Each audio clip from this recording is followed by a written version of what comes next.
I'm not coming back. I've met someone better and already moved your things to storage. My name is Leonard Kessler, 54 years old, staring at my phone in the dim light of our Des Moines condo kitchen at 11:42 p.m. on a Thursday night. My wife, Dana, was supposed to be on day 4 of a girls' trip to Palm Springs, soaking in sunshine and posing for photos with her wellness friends. Instead, her message arrived like a clean blade slicing through 15 years of marriage, accompanied by a screenshot of a bank transfer, $118,000, gone from our joint savings and sitting safely in her personal account. I set the phone down with a steady hand, though my chest tightened and the coffee I had just sipped turned bitter in my mouth. In 2 sentences and 1 screenshot, the life we had built together was over, and though I wanted to pretend shock, the truth was I had seen this coming for months. Weekend getaways that lasted longer than planned, expensive new clothes that never appeared in front of me, phone calls that stopped cold the moment I stepped into the room. I had noticed every inconsistency, every shadow, every flicker of deception, because noticing discrepancies is not just a habit. It is my profession. I am a forensic accountant.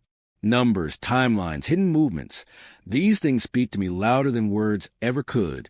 And yet, I said nothing. Perhaps my silence was my first mistake.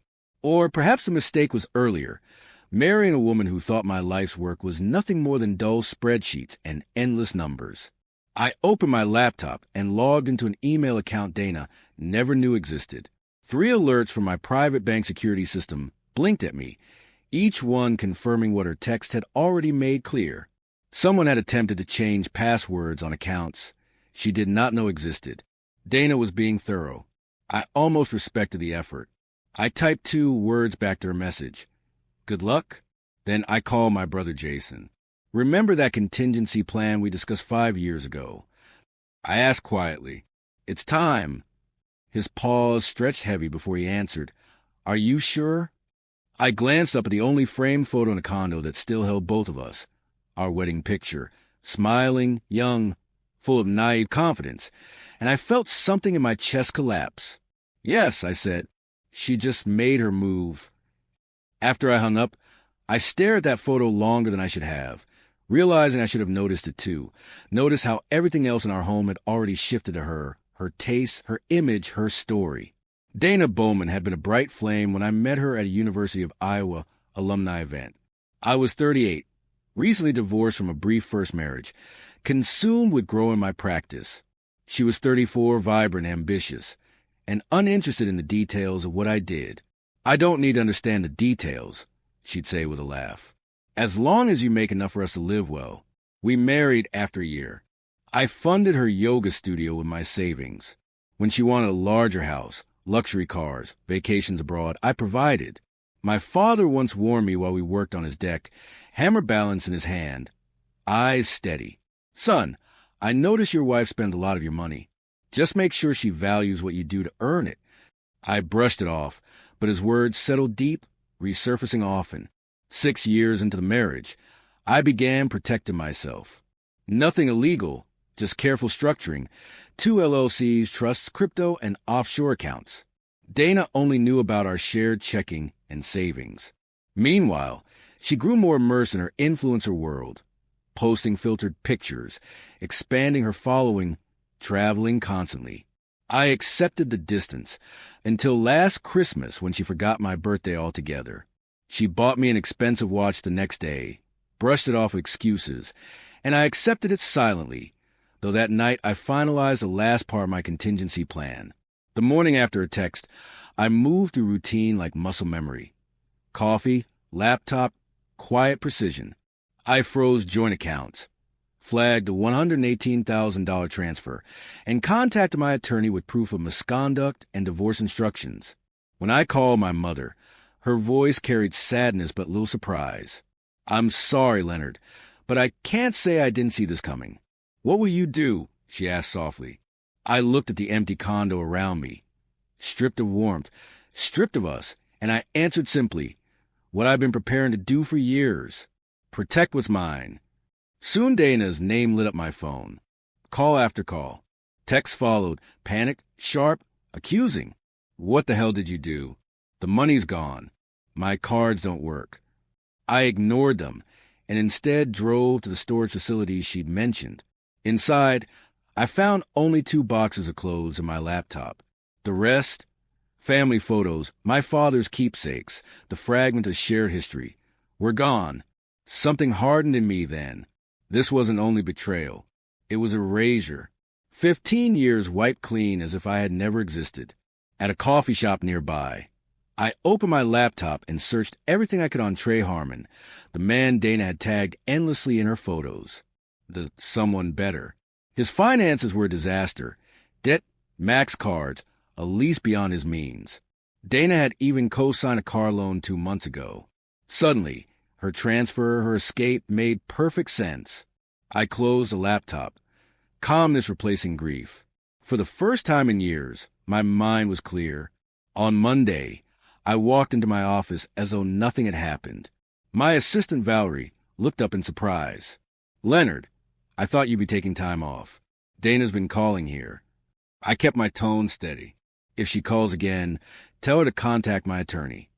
By noon, Dana herself appeared, sunglasses perched, clothes coordinated, smile rehearsed. The smile she had always used to disarm me. "Leonard, there's been a huge misunderstanding with the bank," she said, loud enough for everyone in the lobby to hear. "All our accounts are frozen." Her voice trembled beneath the polish, and for the first time in 15 years, I realized she was no longer the one in control. I was. "Not a misunderstanding," I said quietly, my voice low and steady though every muscle in my chest felt tight with a mixture of anger and exhaustion. "You transferred money without authorization, and the bank flagged it as fraud." Her smile, the one she always used to charm and disarm, flickered and faltered before she forced it back into place. "It was our joint account," she said defensively, her tone trembling beneath the surface. "I'm your wife." I looked her directly in the eyes, unflinching, my voice carrying the weight of finality. "You're my soon-to-be ex-wife who emptied our savings while informing me in a text message that you'd moved out and found someone new. That Dana is textbook financial misconduct." Her voice dropped to a sharp hiss, anger breaking through her practiced calm. "You cannot do this to me. I've already put deposits down on a new place. I've made commitments to Trey Harmon." The name tasted bitter in her mouth, and I watched her face go pale when I said, "Yes, I know all about those commitments." She blinked hard, shock tightening her features, and for the first time in years, I saw genuine fear in her eyes. "You're investigating me?" she whispered, her voice a mixture of disbelief and dread. I shook my head. "Not investigating. Just protecting myself from fraud." She straightened her shoulders, anger flaring back. "I'll fight this. I deserve half of everything." I studied her, my expression calm. "Half of what's in those accounts? Sure, but you seem to be under the impression that's all there is." Confusion clouded her features. "What are you talking about?" she asked.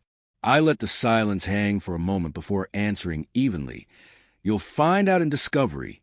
Then, without waiting for her reaction, I turned and walked back into my office, leaving her standing in the lobby with her confusion and fear barely hidden behind a fragile mask of defiance. That afternoon, my suspicions about her next move were confirmed when I received an email from a newly hired attorney representing her. It was aggressive, demanding immediate access to all of my financial records, laced with the threat of exposing so-called irregularities in my accounting practice if I didn't comply. It was amateur posturing, a bluff with no substance, and I forwarded to my attorney with just one line: "Proceed as planned." By evening, Dana had taken her fight beyond the legal system and into the realm of personal alliances, rallying mutual friends at her side, painting herself as a victim of a cold, vindictive husband. My phone lit up with messages, friends asking why I was being controlling, why I was punishing her, but not one of them questioned where she had been the past week or why she had drained our savings. No one mentioned Trey. No one mentioned the money. And I realized then how easy it was for her to control the narrative when people only wanted the surface version of the truth. I didn't respond. Instead, I drove to the small community gym I'd gone to for years, not Dana's glossy studio or Trey's flashy fitness empire, but a modest place filled with people who work hard without needing to broadcast it. I lifted weights until my muscles burned and trembled, until the anger inside me was sweat-soaked and silent, then drove back to my hotel room with a grim clarity. The trap was closing, but it wasn't closing on me. 3 days later, my attorney called with news that confirmed what I had already suspected. "We found something interesting," she said, her tone calm but deliberate. "Dana's been siphoning money from your joint account for over a year. Small transfers at first, but steadily larger ones. Altogether, nearly $80,000. Where?" I asked, though I already knew the answer. Some into her personal savings, but most into a business account registered to Trey Harmon, an LLC. My grip tightened around the phone as she added, "That makes it financial infidelity. We can add it to the divorce filing." I thanked her, though the words fell heavy. The confirmation was like a punch I had braced for, but still couldn't avoid. Dana hadn't just betrayed me by leaving. She had been planning her escape for more than a year, building her new life with another man while using my money to do it. That night, a text came from an unknown number. "You need to back off. Dana deserves better than you. Don't make this uglier than it needs to be. Trey Harmon. Insert himself into the mess." I almost laughed at the irony. The next morning, I drove to my brother Jason's house. Jason, with his digital security expertise, had been my partner on plenty cases, but this time it wasn't about clients. It was about blood. "I need everything you can find on Harmon Fitness LLC." I told him. Bank records, loans, credit applications, everything. He raised an eyebrow, his tone skeptical but knowing. "Legal channels only, right?" I met his gaze. "Of course. We're just connecting public dots faster than most people can." 3 hours later, his screen told us the story Trey tried to hide. On social media, Trey was a golden boy, tan and smiling, the picture of success. In reality, he was drowning. His gym expansion, his shiny new equipment, his promotional events, all of it built on debt and high-interest loans. And then Jason leaned closer, pointing at the screen. Here's the real kicker. For months ago, Trey applied for a business loan, using the gym equipment as collateral. Look who co-signed. My stomach sank as I saw Dana's signature. "She co-signed before she left you," Jason said quietly. "But here's the problem. The loan specifies joint responsibility with her spouse. They use your marital status to get better terms." I stared at the screen, heat rushing to my face. She put my assets on the hook for his loan, without my knowledge. Jason nodded grimly. "And it's not just a loan. 3 credit cards, a car lease, the new rental property, all co-signed, all tied back to you legally." I stood, walking to the window, watching neighborhood kids play in the yard across the street, their laughter rising into the morning air, blissfully unaware of how cruel and complicated adult choices could become. "She has no idea what she's done," I said finally, my voice low. "And neither does he." The next morning, I laid everything before my attorney. "I want to move quickly," I told her. She examined the documents, her expression tightening. "We'll file for emergency asset protection today. The loan fraud alone is enough to freeze everything until the divorce is finalized." Relief flickered in me, brief but powerful. That afternoon, I drove to Harmon Fitness. The gym was sleek, almost sterile, with motivational quotes painted across the walls and Trey's face plastered everywhere like some self-styled icon. Inside, 20-somethings in designer workout, gear posed for selfies between half-hearted sets. Trey spotted me instantly. He was taller than I expected, with an artificial tan, capped teeth, and the kind of smile you learn when your entire career depends on appearances. He walked toward me, hand outstretched, his voice smooth. "You must be Leonard. Dana's mentioned you." I looked at his hand, but didn't take it. "I'm sure she has," I replied coolly. "We need to talk privately." His smile flickered, but he gestured toward his glass-walled office. Once inside, the door closed. He leaned back in his chair, still trying to hold on to his performance. "What can I do for you?" he asked. I placed a thick folder on his desk, my hand steady.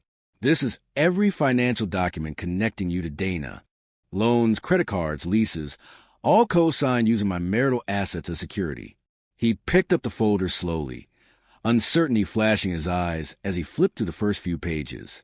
"I don't understand," he muttered, though his face told me he understood far more than he wanted to admit. "It's simple," I told him, my voice even but weighted with the gravity of what I was about to say. "Dana used our marriage to back your business loans, and now that we're divorcing, those guarantees are invalid." The color drained from his face as he flipped through the documents I'd laid in front of him, his bravado faltering as the truth bled through the glossy veneer he wore like armor. He tried to recover, his tone defensive. "These are all legitimate business arrangements between Dana and me." I leaned forward, letting the silence stretch before answering. "Maybe, but the banks approve them based on our combined assets and income, assets she no longer has access to." He shut the folder slowly, as if delaying the inevitable, then looked up at me with a stiffness in his jaw. "What do you want?" he asked, the edge in his voice betraying both fear and pride. "Nothing from you," I said, standing. "I just thought you should know what's coming.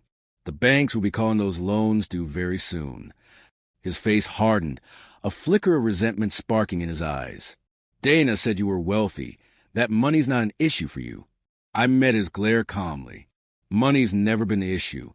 Trust was." I paused at the door, my hand resting on the knob before turning back once more. "One more thing. When Dana moved out, she took some items that mattered to me. Family photos, my father's watch, things money can't replace." He stared at me for a long, measured moment, his facade of confidence cracking just slightly. "I'll see what I can do," he finally muttered. I nodded once and walked out without another word. The following afternoon, a courier arrived at my hotel carrying a plain cardboard box. Inside, carefully wrapped, were the missing photos, my father's watch, and a handful of other items that carried the weight of memory. There was no note, no acknowledgement, just a silent return of what should never have been taken. That same day, my attorney called to confirm that the court had granted the emergency asset protection order. All joint accounts and shared assets were frozen until the divorce was finalized, a legal shield between me and the chaos Dana had created. When I logged into my financial management system, the alerts told their own story. Dana had attempted to access our frozen accounts 17 times in the last 24 hours, growing more desperate with each failed attempt. She had even tried to open a new credit line using our home as collateral, only to be swiftly denied. My phone buzzed again with her name flashing across the screen, and this time I answered. Her voice was sharp, almost shrill, panic threading through every word. "What have you done?" "The bank called in Trey's loans, all of them. They're seizing the equipment tomorrow." I leaned back in my chair, my voice calm, deliberate. "That's unfortunate." "This is vindictive, Leonard," she spat. "You're destroying him to get back at me." "I'm not doing anything to him," I replied evenly. "I'm protecting myself from fraud. You use our marriage to secure his loans without my knowledge or consent. That's illegal." Her tone shifted suddenly, softening, pleading. "We can work this out. Come home, we'll talk." 15 years of marriage, and she still thought I was that easy to manipulate. "There's nothing to work out," I said. "The divorce will proceed. The fraud investigation will continue, and Trey will learn an expensive lesson about due diligence." I ended the call and blocked her number, the weight of finality pressing down, but somehow lifted me in the same breath. That night, I slept better than I had in months. The first true rest without the gnawing tension of secrets and half-truths pulling at me. 3 weeks later, I found myself in a stark conference room, the air heavy with the quiet hum of the HVAC system as Dana and her attorney entered for our court-ordered mediation. Dana was impeccably dressed as always, makeup flawless. Clothes designed to project control, but exhaustion clung to her features, the strain breaking through the polish. Her attorney spoke first, his tone rehearsed.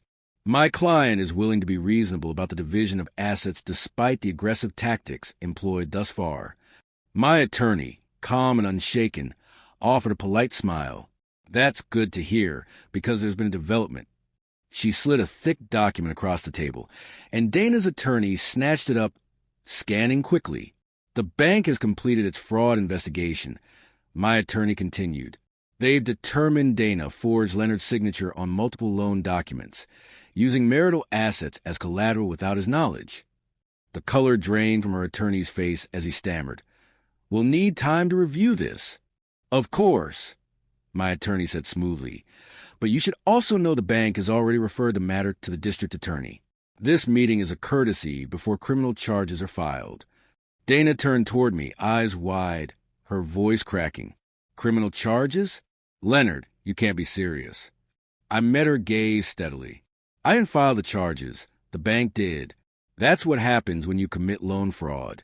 Her attorney leaned in, whispering urgently, but Dana shook her head in disbelief, denial warring with fear. My attorney pressed forward. "If Ms. Bowman is willing to sign our proposed settlement agreement today, Leonard is prepared to provide a statement to the bank that could mitigate the criminal implications. He won't press charges for the theft of personal property or the unauthorized transfers from the joint account." Dana's world crumbled in front of me. She had expected anger, perhaps even groveling, but she had never expected real consequences. Her hand trembled slightly as she picked up the pen. "The settlement is generous," I said quietly. "You keep your yoga studio. It was always profitable. You keep your car and personal belongings. You receive no alimony, and you assume full responsibility for the debts you incurred in my name." Her voice was barely audible as she whispered, "And Trey—" My attorney's tone was crisp. "Mr. Harmon's financial issues are his own problem. But without your husband's assets backing those loans, the bank has already begun repossession proceedings." Dana signed the papers in silence, her signature shaky but final. As we stood to leave, she reached out and caught my arm. Her eyes were glassy, voice small. "I never thought you'd fight back like this. You always just went along with everything." I looked at her one last time. "That was my choice, just like this was yours." I walked out without looking back. A month later, I moved out of the hotel and into a modest craftsman house near downtown Des Moines. It wasn't flashy, but it had good bones and needed work, the kind of project that would keep my hands busy and my mind steady. Through mutual friends, I heard that Dana had moved to Colorado, filling her Instagram with mountain views and quotes about fresh starts, while Trey's gym had been sold to a national chain and he'd relocated to Miami, clinging to the remnants of his brand. Neither of them mentioned what had really happened. People rarely advertise their failures. One Saturday, my brother Jason came by to help me install new cabinets in the kitchen. As we measured and cut, he glanced over. "Heard anything from Dana?" "No," I said simply. "And I don't expect to." He shook his head. You could have taken her for everything. The fraud charges alone would have guaranteed it." I shrugged, aligning the hinge. What would be the point? She's no longer my problem. We worked in companionable silence, the rhythm of tools and sawdust filling the space, a quiet meditation. Later that evening, after Jason left, I sat on the back porch with a glass of bourbon. The neighborhood was calm, punctuated by the bark of a dog or the laughter of children playing. So different from the sterile luxury Dana had once demanded. I thought about the last 15 years, about the ways I had allowed someone else to define my worth, about the red flags I had chosen to ignore until they became a blaze I could no longer look away from. And I realized, for the first time in years, I wasn't keeping score anymore. I didn't feel victorious or vindicated. I just felt free. The next morning, I called my office and told them I'd be taking 2 weeks off.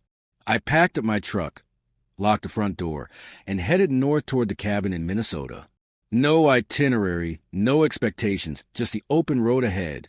And for the first time in as long as I could remember, no invisible ledge of resentments weighing me down.